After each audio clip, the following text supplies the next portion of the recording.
শোনো, বাসায় ভাইয়া আব্বু আম্মু সব জেনে গেছে, আমাকে অনেক মেরেছেও। আমাকেও তো মারছে। শুনো, আমরা এখন পালায় যাব, প্রয়োজনে গাছতলায় থাকবো, একটা রুটি দুইজনে ভাগ করে খাবো, কিন্তু আমি তোমার সাথে পালায় দেবো। তুমি যাবে না?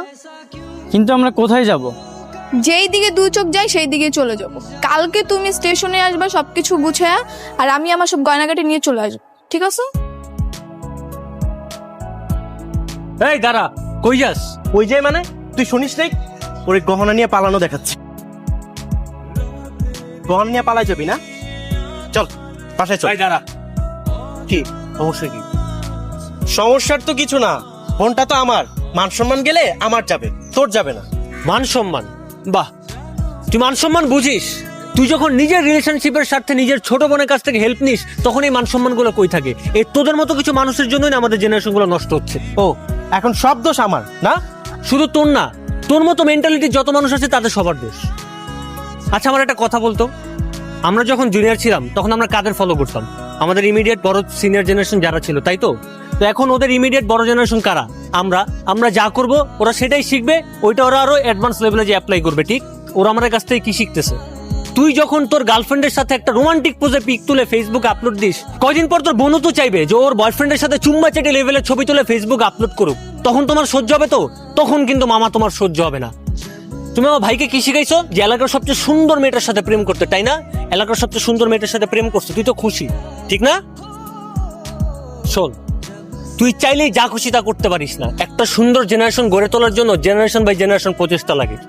তবে এটাও সত্যি, প্রেম যুগে যুগে ছিল, এখন আছে, আজীবন থাকবে। 1953 সালেও প্রেম ছিল, প্রেম আজীবন থাকবে। প্রেমকে তুই বাধা দিয়ে আটকাতে পারবি না। কিন্তু তাই বলে আমরা প্রেমের নামে যা খুশি তা করতে পারি না। প্রেমের সৌন্দর্যের দিকগুলো আমাদের তুলে ধরতে হবে, নোংরামিগুলোকে না। প্রেমের প্রথম শর্ত হওয়া উচিত, এখানে কোনো নোংরামি রাখা যাবে না। যে মানুষটা এই শর্ত মানতে পারবে না, সে আসলে প্রেম করার যোগ্যতাই রাখে না। তার কি উচিত জানিস? তার পাপের সাথে বন্ধুত্ব করা উচিত, এবং হাস্যকর হলেও এটাই সত্যি।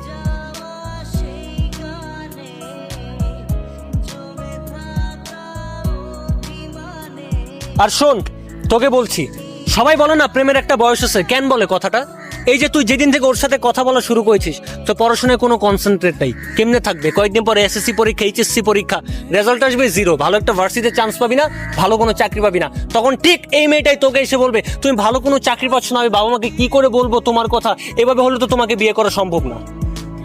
এখন একটু এই টাইম ওয়েস্টগুলো বন্ধ করে পড়াশোনায় কনসেন্ট্রেট দে, ভালো করে চাকরি কর, ভালো একটা রেজাল্ট কর। তখন দেখবি ওর মতো কত মেয়ের আর মেয়ের বাপরা তোর পিছনে কুত্তার মতো ঘেউ ঘেউ করতেছে, শুধুমাত্র তোর সাথে বিয়ে দেওয়ার জন্য তার মেয়েকে।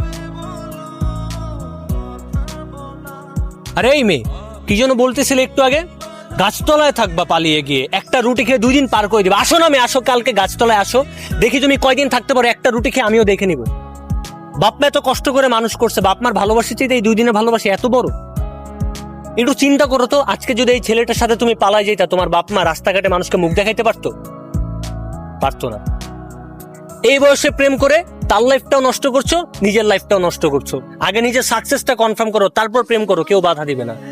আমাদের দেশের 70% ছেলে মেয়ে স্কুলে থাকতে প্রেম করেই তাদের লাইফ শেষ করে দেয়। আর শুনো, বাল্য বিবাহের মতো বাল্য প্রেমটাও খারাপ।